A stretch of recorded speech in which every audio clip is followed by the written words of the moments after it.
with Scott Allen. Hello, I am your host, Scott Allen, and this is Phronesis, Practical Wisdom for Leaders. If the topic is leadership, I'm in. I've spent more than 20 years in the field teaching, learning, writing, and questioning. When I'm not working on Phronesis, I travel, delivering keynotes, working with individuals and teams, and helping people from organizations across industries become better leaders. Want to learn more? Visit me at scottjallen.net. Phronesis offers a smart, fast-paced discussion about all things leadership. We explore relevant topics and incorporate practical tips to help you make a difference in how you lead and live. Listen Notes lists Phronesis in the top 3% of podcasts worldwide. Phronesis is the official podcast of the International Leadership Association. ILA brings together those who teach, study, and develop leadership, advancing leadership knowledge and practice for a better world. Learn more at ila-net.org. Finally, if you enjoy Phronesis, please subscribe to stay current on our weekly episodes.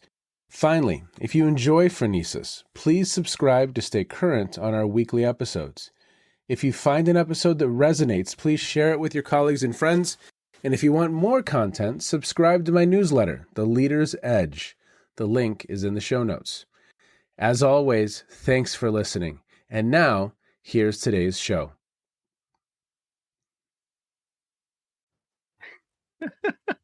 Okay, everyone. Welcome to another episode of Phronesis. Thank you so much for checking in wherever you are in the world. Today, we have a fun conversation, and my guest is Andrew Tarvin, and he is the CEO of Humor That Works, a leadership development company that teaches professionals how to use humor to achieve better business results. He has partnered with top organizations including IBM, NASA, and the FBI to solve human challenges with humor solutions. A best-selling author, Andrew has been featured in the Wall Street Journal, Inc., Fast Company, and he was named a Visionary Under 40 by the P&G Alumni Network. His TEDx talk on the skill of humor has been viewed more than 12 million times, only half of which were by his mother. He loves chocolate and tweeting puns. Andrew, I am excited for this conversation. I didn't know that. Does P&G just recognize the Alumni Network? Do they recognize the 20, then the 30, then the 40? Because there's quite a few P&Gers running around the world, right? Yeah, there are. No, I mean, right now, as far as I know, it's only the under 40, and I was happy that I got it a few years before 40 because I feel like once I actually turn 40, I can no longer say that. Can I say formally a visionary under 40? I don't know if they have a plus 40 category, so I've got like 2 more years to take advantage of that. Well, I am so excited for this conversation. I appreciate you being with me today. We both have Buckeye in our blood. You went to the Ohio State University and started your career at P&G. Mm-hmm. I want to really explore some of the roots of this work, this space around humor. I think it's just fascinating. I love it. I love being in a meeting when it can be fun and productive. I think that's a space that's like a sweet spot. We're enjoying one another. We're having a good time, but we're also doing incredible work. So you had me at humor, but let's talk about the seed of how this kind of was planted. I think it was at Ohio State University, right? You started an improv group. That's correct. Yeah. So my background is in computer science and engineering. That's the degree from the Ohio State University. And that's been kind of engineer is, I think, the label that people would most accurately like label me as, or nerd. It's either engineer or nerd or engine nerd, I guess, if you were to combine the two. And, so growing up, I was not the funny person or the class clown. No one ever kind of expected me to do comedy or anything like that. I was always really good with computers, thus the degree in computer science. But when I was at Ohio State, my best friend wanted to start an improv comedy group, needed people and forced me to join. And I think what I've started to realize is that I don't think he wanted me to join because he thought I was going to be funny. I think he wanted me to join because he knew I was an engineer and a project manager. He knew that I was going to like keep us on task. He's like, we're all going to be funny. You just make sure that we have funds coming in or that we have business meetings or that we get stuff done because we're all like natural improvisers. So I realized That was still enough though. I was able to do the project management stuff and also start in improv. And I was terrible at it at first, but I did fall in love with that process, both with improv and then a little bit later in stand up. And ultimately, what I learned from those things really helped me at P&G and other places. It was like, oh, there's something more than just making people laugh. This can be like a valuable leadership tool. Yes. Can you talk about the moment you were kind of captured? Does a moment stand out where you're like, wow, this is, and this is while you're at Ohio State, where you're thinking, okay, this is a thing. I'm really enjoying this. I like this. I can be good at this. Was there a Yeah. shift that occurred? There was the first stand-up show that I ever did was the probably one of the bigger shifts early on because improv was fun and it was basically like it was started by us and a bunch of friends. So it felt like us just hanging out as friends in a slightly more structured way. And then later, like with an audience in front of you. Yeah. And I didn't quite know if I was actually funny or if I was just surrounded by funny people. Yes. Like, because I know my friends are funny. And they were the type of people that would crack people up just riding the bus or whatever. Like in a group, we were always kind of the ones that people were like looking at, I think in a good way, like laughing and joining in on the quote unquote fun. But I was not the one kind of starting that. So I was like, maybe they're all funny around me. But the first time I did stand up and got a room full of strangers to laugh at something that I had thought of and that I delivered, I was like, okay, maybe there is something to me being able to do this. And it was addicting. Like getting that laugh from strangers was like, oh, I like that feeling. Can I do more of it? And I realized that it was kind of like a puzzle. Like I started to come up with it. Like comedy was almost like math with words. And so I like, okay, can I put this in the right order to elicit laughter? And I think those two things of getting the first laugh, seeing how it's funny, and like, oh, there's a puzzle, there's a logic to this. The problem solving brain of mine was like, let's do more of that. Oh, I love it. I love it. I mean, okay, so I know that you're a new father. Andrew, one of my favorite surprises about being a parent was kind of this realization that if you choose to, you can help shape the sense of humor of your children. Mm-hmm. So there was this moment where, and this might have been, the kids may have been, I don't know, like 6 and 8 years old or something of this nature. And we're watching Elf and they're laughing at all of the right parts. They're seeing the sarcasm, they're seeing the irony, they're seeing all of this unfold. And I just remember looking over at my wife with this kind of like, we're winning. We are winning right now. This is awesome. This rocks. This is so cool. Because then, we move on to Monty Python or Will Ferrell and I had a wonderful parenting moment this last spring. Our favorite comedian is Dimitri Martin. You may know Fantastic. him. Yep. And I think of him when you just said that, the puzzle. I mean, his mind is always kind of thinking about things in that way. So he was coming to Buffalo, New York. And so for my girls, for their birthday, we gave them their first comedy show and then their first concert.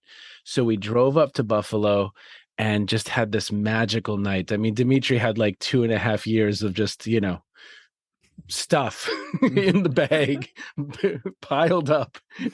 His mind just unloaded on us. And it was incredible. I mean, it was absolutely incredible. And so I'm excited for you to have that moment. It's your daughter, correct? Correct. And she's already starting to develop her sense of humor. And I think what a beautiful thing that you stated is that we as people can help to shape other people's sense of humor in a way, because a lot of times in life, we're looking for validation or we're looking for a reaction in some way. Yeah. And laughter is such a beautiful reaction to get from people when it's kind of intended. And I think you're exactly what we laugh at is going to kind of shape how you become. And that's true for comedians. What they start to get laughs at is kind of how it shapes them as a persona or whatever on stage. But I think it's true of individual people as well. And so whether it's your kids or direct reports or students or whoever, kind of how you are feeding into their humor does play a role into what they're like, oh, I got a laugh from that, I'm going to do more of it. Or, oh, I got no reaction from that, so I guess I'm maybe going to stop doing that. And it changes and evolves. Like for me with my 1-year-old at home, it doesn't matter how perfect my wordplay is, she doesn't get it. But the funniest thing in the world to her right now is if I'm playing with her and then I lift her up on top of my head and ask where she went. Like, oh no, where'd she go? Where is she? And then I set her back down and I find her and she thinks we could do it for hours. I mean, that's the type of reward. You speaking of like the value of laughter and benefit, like the rapport that we have, or I think the connection that we feel because we're laughing to the kind of the point of tears almost together, or me with my wife doing the same thing. It's like it's such a beautiful moment, creates such a stronger relationship, I think.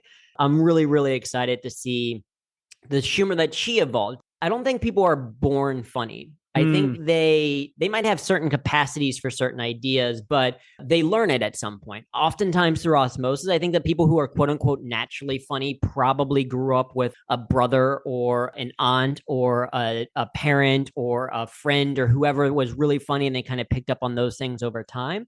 For me, I had to learn all that kind of stuff later, but I think anyone can kind of learn those skills, and it is absolutely shaped by the people you're around.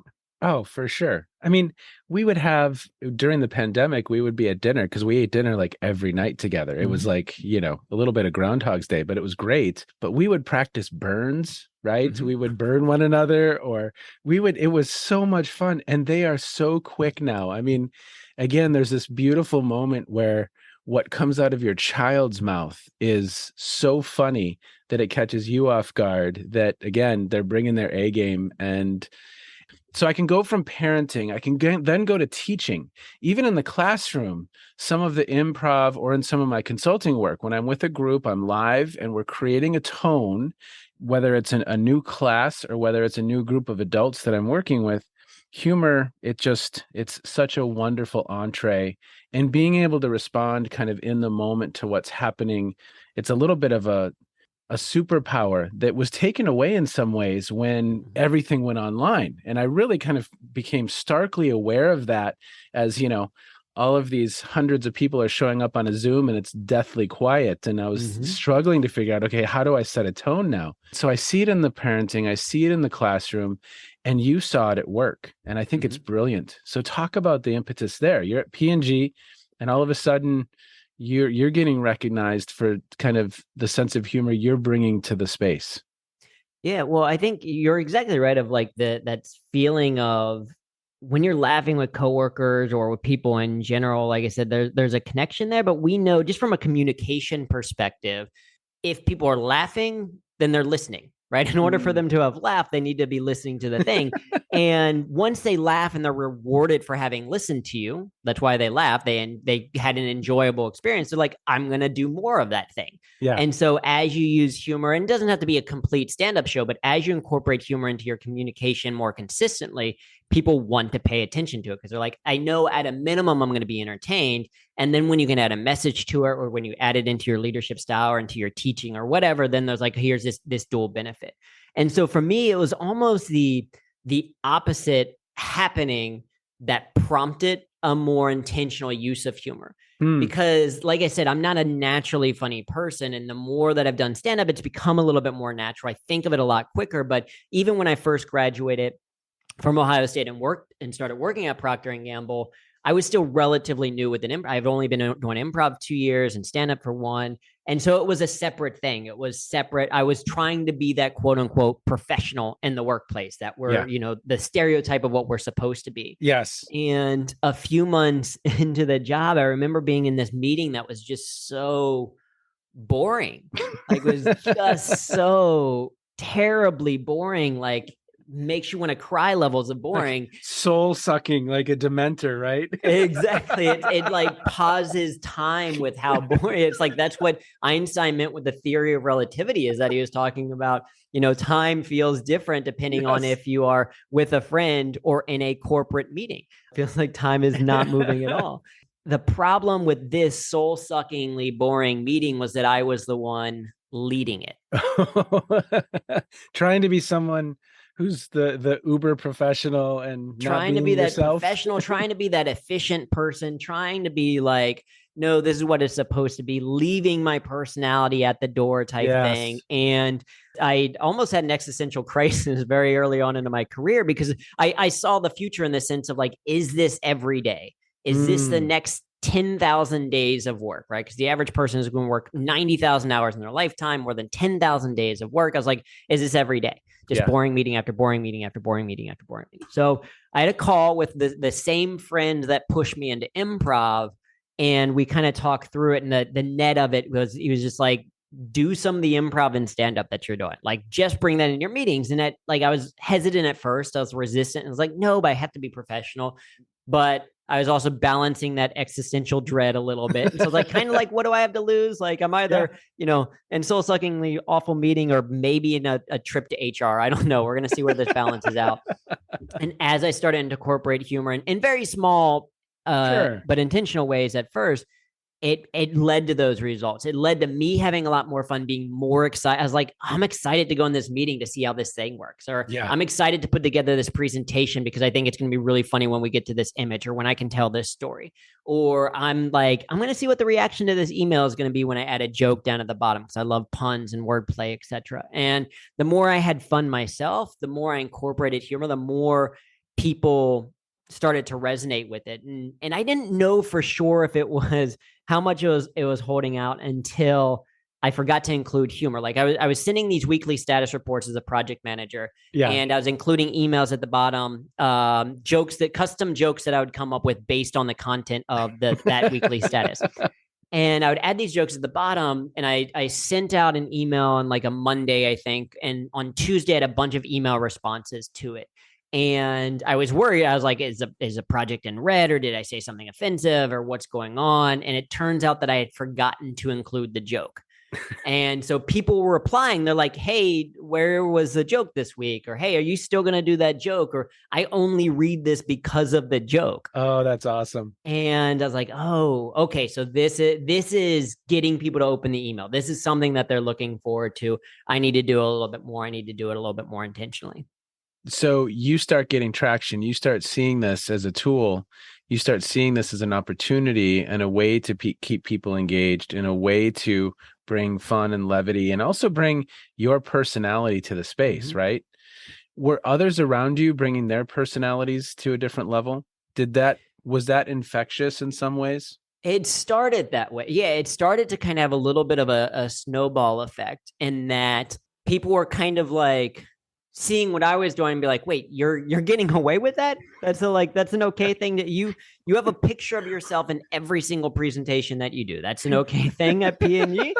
I wanted to be like Stan Lee in the early Marvel film. I wanted like a cameo in every single presentation that I was doing, or whatever.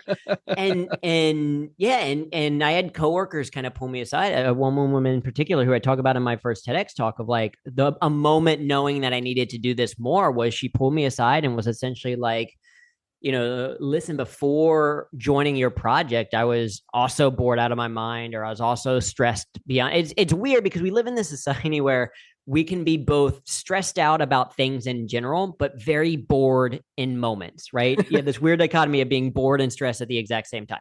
And so she was kind of having this experience, and she's like, I joined your team though, and I realized like no one told you to use humor. Yeah. Right. And she was right. Like, no one told me to do it, but no one ever stopped me either.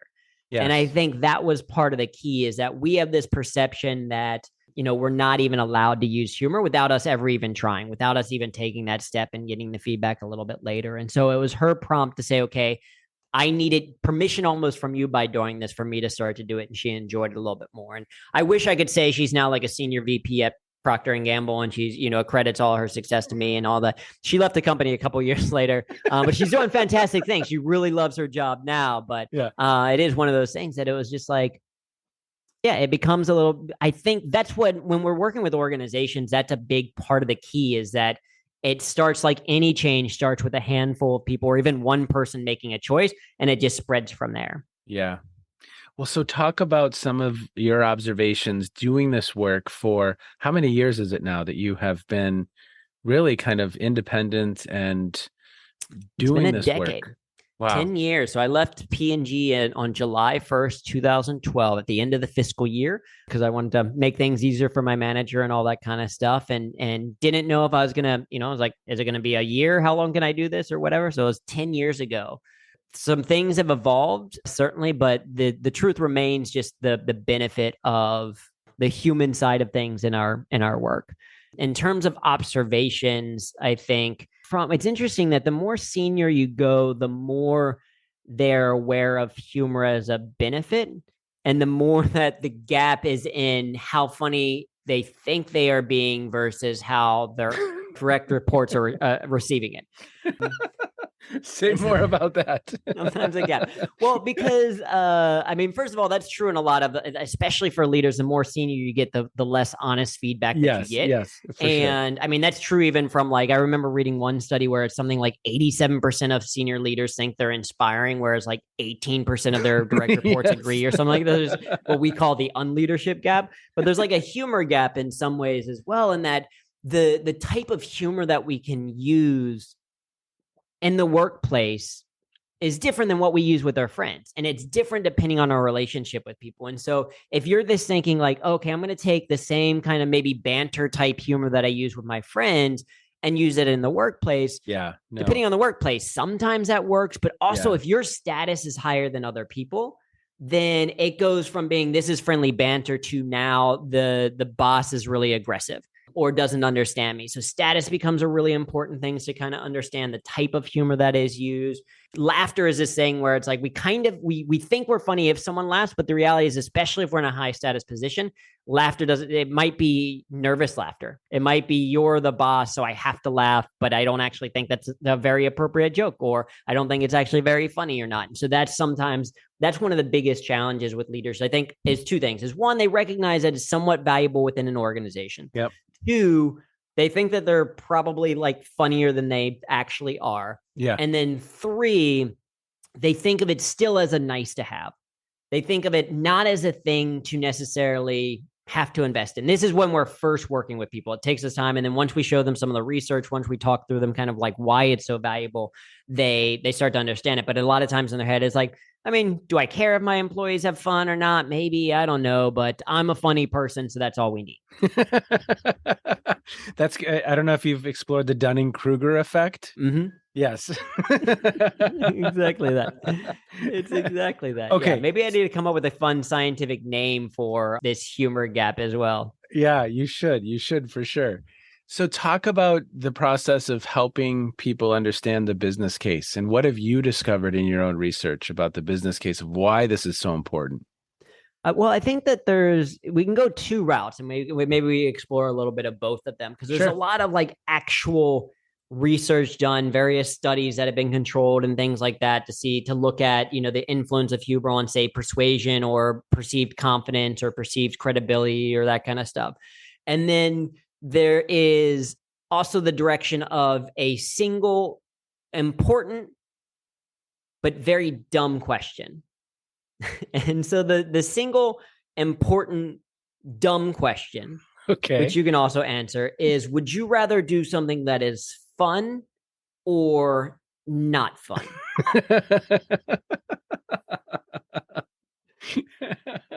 Fun, Jim. Right. Yeah, exactly. It's a dumb question, and it's a simple question, but it's a really important one, because if people, 99% of the people that we work with would say fun. And so if you made your emails out to your potential clients a little bit more fun, would they be more likely to respond?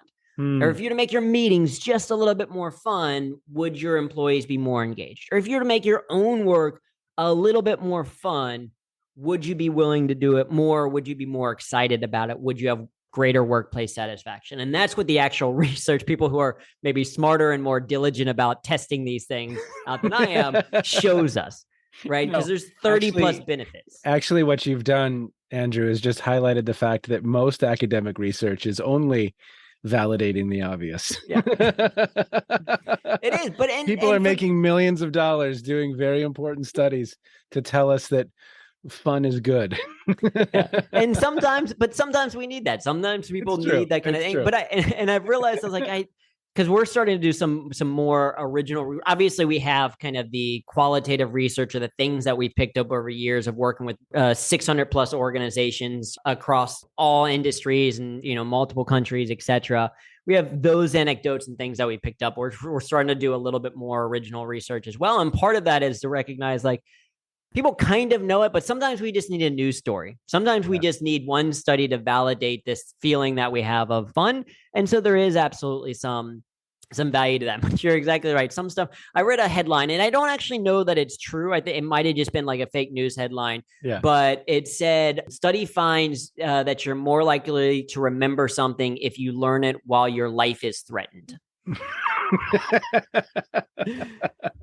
And it was that headline that made me realize when it comes to like humor, it's not the only way to build rapport with people. It's not the only way to be more productive at work. It's not the only way to manage stress, but it's definitely one of the most fun ways to do it. It's way more fun than having to find a way for your life to get threatened in order for you to remember something. It's way easier to set up like a mnemonic or some kind of fun joke than to have someone have you study while they have a gun to your head. What are you, from an engagement standpoint, would you talk about some of the stats and some of what you found when it comes to humor and engagement? Yeah, I mean, certainly there's a lot of research that suggests, right, when we have something that we enjoy, we're willing to do it longer. So that's from pure productivity perspective. And that's where things like gamification come in, right? If you can gamify a process a little bit more, you're more engaged because then you have something to kind of track against or to go against. And we would consider gamification kind of under a larger umbrella of humor. So when we're talking about humor, it's not just comedy. It's not just about making someone laugh. It's also maybe about putting a smile on their face, or it's about amusing them kind of in some way of which gamification can sit. And so certainly gamification can help with engagement. You just see cultures of organizations that have humor as part of the culture, see an overall increase of employee engagement, of people just more likely to want to be there. You also see a reduction of absenteeism and presenteeism. To throw in, I don't actually, now that I realize that quiet quitting might just be another phrase for presenteeism that's all like that has also existed for a while. It's that idea of like, are you giving, like, not necessarily going above and beyond, or presenteeism being like people physically being there, but not necessarily kind of engaged in their work. And so it helps to manage those things because it goes back to, hey, I'm enjoying this process. Do I want to do it a little bit more? And the answer is yes. According to my research. According to my research and the other research out there. Like I said, we've curated 30 plus benefits of using humor in the workplace backed by research, case studies, real world examples. And so if people want to actually see stats, just check out like the actual things, and then they can follow like what journal article was this published in and who and all that kind of stuff. But the more and more, like I used to really spend a lot of time looking at those things. But after you read enough research, there's research going back to like 1906 talking about the benefits of like humor in the workplace, even kind of in a factory setting. They would have people read newspapers in the middle of a factory floor just to engage people while things were going on. Like you read enough research and you're like, I'm going to keep up with research, but it's not going to be the thing I hang my hat on, because it's like, you ask me what you want, and I'm sure I can go and find a study that talks about the benefits of it. So it's more about, I guess maybe it's more going from logos to then ethos in terms of influence techniques of like, what's the emotional thing? What is it that you feel you would be engaged with a little bit more? And does that apply to other people because we're human? Then yes. Okay. Case study. You mentioned that word. Is there a client that you've worked with, you don't have to name them, that really kind of surprised you about what was happening in their culture from a positive standpoint, where literally as you interacted with this organization, you were hearing things that existed in their culture that really kind of struck you as really nice opportunities? Does an organization come to mind? First organization that really comes to mind is the FBI, because it's probably the most surprising. And it's the organization that I get the most kind of questions or curiosity about, of like, what did you do with the FBI? Right? Because like I also was unsure of what they want. I was like, do they want to learn how to use humor in an interrogation room? Right? Am I in trouble? I don't know why. Am I in trouble? Yeah. When I was like, did they find out that I had illegally downloaded some albums in early 2000 when I was a high school student? Napster was a thing. Yeah. Are they going to come nap me for Napster? And it turns out, so the group that I specifically work with in that instance was the Office of Private Sector. So they have special agents that go through the whole kind of normal training. And one of the offices they may go to is private sector, where the idea is they want to build relationships with senior leaders at big organizations so that they can kind of get ahead of things, so that they, can get ahead of cybersecurity and warn people of kind of what's going out there, or, they have a strong enough relationship so that hopefully people don't embezzle millions of dollars, et cetera, the things that they have to investigate a little bit later, trying to be proactive. But they've recognized that getting a call or getting an email from the FBI, regardless of the subject, is still intimidating. Yes. Like I knew I was speaking at an event for them, but to look at your phone and it say FBI is calling, it's still like, what is going on? And it's still one of the most nerve-wracking presentations that I've given, in the sense that it's the only time I present it where 90% of the room was armed. Yeah. Where it's like they've got a gun on the side of their hip. So if it doesn't go well, it's not going to go well. What surprised me about it, and it shouldn't surprise me now, but what surprised me about it was just the sense of humor that the agents had, the willingness for them to think about this as an intentional strategy, because humor is a great way to build rapport, especially if you're in a high status position, to use a little bit of self-deprecating humor, to share a little bit of a story where you share some similarities with someone. You then start to get through of like, okay, this isn't just a special agent of the FBI. This is a human. Yes. And I think that's one of the things that laughter can do particularly well, is remind us that we are working with fellow humans, and that regardless of their title or their position or their status or whatever is maybe nerve-wracking to you about them, that at the end of the day, they're human. And if you can make them laugh, or if you can find shared laughter, you're immediately on the same page with at least something. Yes. Well, it greases the skids in a nice way, and it builds that relationship. And that laughter is a shared experience. I mean, it sounds weird to say it that way, but it just is. It's a shared experience that I believe makes things a lot easier moving forward. And that's good to hear that an organization like the FBI, or just even like you said, the individual agents, their sense of humor, their willingness to laugh. I think that's awesome. I think that's wonderful. And it's one of the things that I'm very proud of with our work is that is the client list that, it ranges, like I said, across industry functions, et cetera. So big organizations like Microsoft and IBM, and plenty of smaller organizations as well, ranging from like Gorilla Glue, et cetera. But we've also worked with FBI, the United Nations, emergency first responders, nurses, doctors, like people who are doing really serious work. Yes. And we recognize that, in fact, if your work is serious, then you would use any tool at your disposal to make sure that you can do it effectively. And humor is one of those tools. Now, that's not to say you should use humor all the time or in every single situation, but there's a moment, I think, for pretty much every single profession and every single kind of role where humor can play a really valuable role in terms of being more effective in that task or in that position. Yep. Well, Andrew, what else do listeners, because we're going to wind down here, but what else do listeners need to know that you think is just kind of critical for people to be aware of? And then maybe before I ask you the last question, how can people learn more about your work? Certainly. Well, I can bleed those two together a little bit, because I think the really important thing for people, because some people will be listening to this and like, okay, yeah, I got it. I can do that.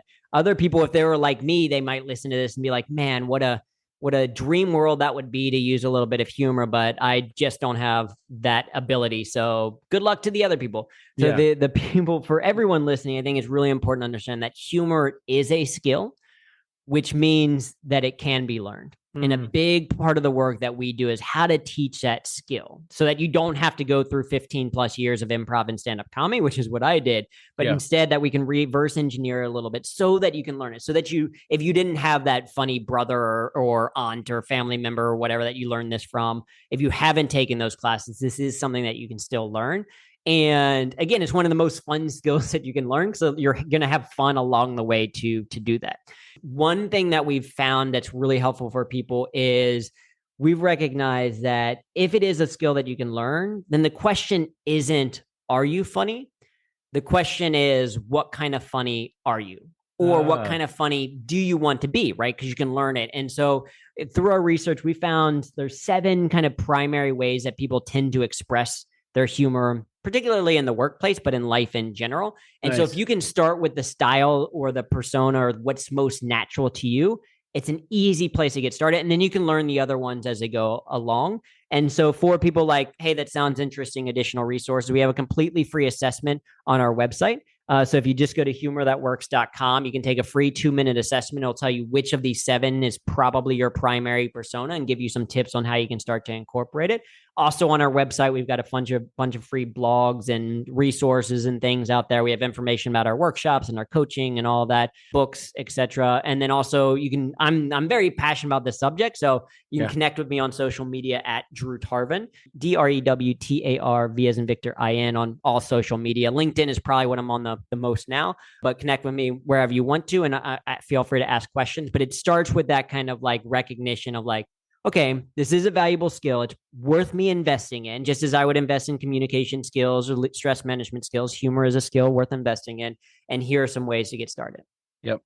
Well, and I love it. I mean, I was speaking with a student the other day who literally, it was this conversation. He has a presentation coming up and he wanted to add in humor, but he was very anxious and very nervous about doing so. And so we explored different options. I mean, it could be a quote that has a little bit of humor to it. You can design it in, and it doesn't have to be you. It could be a cartoon that you weave into the presentation. And so having those different tools at your disposal, having an awareness of how, because again, I think you're absolutely right. People think, well, I'm not a stand-up comedian, so I'm not funny. Well, no, there's different ways that your humor can show up, right? Yeah, and that's what we would consider kind of an act of curation. You're curating existing humor that already is out there, and it's a great way to start, especially if you don't think that you yourself are funny, because you take something that has already been tested. Yes, you take something that it's like, yeah, it's a meme. It's already been proven. Or you can go to, there's a cartoon collection started by Bob Mankoff, who's a former cartoon editor at the New Yorker, with that idea of like, you can license these in cartoons as well if you want, where it's like, these are talented people who have been paid money for many years to do comedy. So you know that this is quality stuff. Now you can insert it and then connect the dots of, hey, this cartoon actually explains climate change. We've done some work with the Red Cross where they're using cartoons to explain things of what's going on with the IPCC report, or, you know, other kind of more serious things that they need to communicate in a slightly lighter way. And so curation is a great way to kind of get started, as is being an enthusiast is another one, is just smiling or laughing a little bit more, putting your own kind of just sense of humor, the things you enjoy out there. And so I think you're exactly right. Start with the things that are a little bit more natural to you. And then and the key I think there is just being more intentional about it. Just be a little bit more intentional about, how can I make this one moment just a little bit more fun? What are the possibilities? Exactly. Well, Drew, as I wind down the conversation, I always ask guests what they've been streaming or reading or listening to, something that's caught their attention in recent times. Is there anything, and it could have to do with what we've just discussed, it could have nothing to do with it, but what has caught your attention in recent times? And I'll tell you, I'm going to give you one of mine as well. Okay, yeah, I want to hear it. So for me, I think it's some of the work by Michael Schur, particularly The Good Place. Yes. The series. And then I'm now reading How to Be Perfect. He wrote a book about some of the things that he learned while putting together The Good Place. And so if you're not familiar with The Good Place, it kind of explores the afterlife, but it's really a moral philosophy show wrapped up in a comedy. And so speaking of kind of the ability to make something really that can be really dry or heavy or dense, really engaging, that's what The Good Place is as a show. And then that's what's kind of in the book as well that I really appreciate, is his ability to bring humor to this type of subject. So that is one thing that I think is really standing out to me. Well, you know, I have to tell you a fun story. So we have a picture of Doug Forsett in our kitchen. It's a big, you can buy a poster. So as a Christmas gift, I gave this to my daughter because during the pandemic, we watched The Good Place. We probably watched Brooklyn Nine-Nine and The Good Place each twice in The Office. And yeah, his work is incredible. And we just loved that scene in the first episode where they feature Doug Forsett. And so it was hilarious because on Saturday night, we had guests over. And, you know, for 2 years, we were locked down and we didn't have anyone coming into our house. We just have a picture of Doug Forsett in the kitchen. Like, it's just the most awkward thing ever. And so the son of one of the guests looked at us as we was leaving and said, "I like the Doug Forsett." We were like, "Good. Yeah. I'm glad you at least know what that is." Well, and that's the beauty of like humor is, right? In that moment, it creates a shared connection of like, we have it at a minimum, we have this one thing in common. And that's one of the things that humor can sometimes do, is it this is why it can be very, very good in marketing is that it can help you identify your audience, because if they start to understand the humor that you're using, they're like, okay, this brand or this person gets me. I want to interact with it a little bit more. I think that's the most amazing. I have not heard of anyone else, let alone having any picture of Doug Forsett anywhere, but for it to be in a kitchen in a public, it's not even like in your office on a back wall or something like that. It's in the kitchen. You have lunch with them every day. We have not taken it down. And I forget that we haven't taken it down. And then, so I don't know, maybe he'll stay. Mm-hmm. Well, we'll add, and if he does stay, I said to my daughter the other night, we've been watching What We Do in the Shadows, or what? Oh, yeah. I've only seen the movie. I haven't seen the show. Okay. So another just classic. Mm-hmm. And of course they have this character named Colin Robinson, who's an energy vampire. His goal is to suck your energy. So he just tells long, boring stories. Oh, okay. He tells long, boring stories and sucks the energy out of other people. You got to watch the series. It's on Hulu. It's great. And so, yeah, we might have a picture of Colin Robinson up next to Doug Forsett. We'll have a whole cast, Yeah, you're gonna have you've had the most people that don't know at all are gonna be like, you have the most interesting family here. Wow, they look real. That's funky, Mm-hmm. So yeah, if you get a chance, that series, we've been kind of plowing through that one, and it's hilarious. I mean, it's inappropriate. It's not for the faint of heart. For anyone listening, don't have your young children watch it, but it is it's along the lines of The Office, but it's vampires, right? Yeah. And there's some language and some swearing, but well, I have much respect for the work that you do. Thank you for making not only the workplace, but the world a happier place, and helping people smile and enjoy what they're doing while they're doing that work. I think it just makes all the difference. I really believe that. And thank you, sir. Thanks for being with us. Absolutely. Thanks for having me. Okay. Be well. I just love that Andrew would put little jokes or puns at the end of his emails as a way to ensure that people read his emails. I think it's great. Anything we can do to bring laughter, joy, fun, obviously within reason, anything we can be doing to facilitate that, I just think it's a wonderful aim. It's a wonderful goal. I think at times being a manager or a leader can be like the nightly news. You hear about the 8 terrible things that happened in your organization that day. And it can be hard. It can be incredibly difficult to keep that in perspective, to see all of the good, to make those connections, to highlight that good. So for me, a mindset around humor and providing a work environment that not always, but at times has that levity, has that joy, has that laughter, boy, it's the place I'd love to be. I hope each of you are well. Thank you again for checking in and listening. Thank you to Andrew for the good work that he does in spreading joy, happiness, and in organizational life. I think it's a wonderful mission. Check out his resources. They are in the show notes. ILA, it's coming up, a couple weeks away. Can't wait for that. That's in the show notes. And there's another learning experience that is being offered by the Prometheus Project, and that is exploring the work of Robert Keegan and Lisa Leahy with their activity, Immunity to Change. Check that out. That's another wonderful learning experience as well. Take care, everyone. Be well. Bye-bye. You have just finished another episode of Practical Wisdom for Leaders with Scott Allen. To contact me, visit scottjallen.net or send me a note at scott@scottjallen.net. I'm also on LinkedIn, so let's connect. If you have feedback, I'd love to hear it. And as always, thank you so much for listening. And now here's my daughter, Emily, with the outro.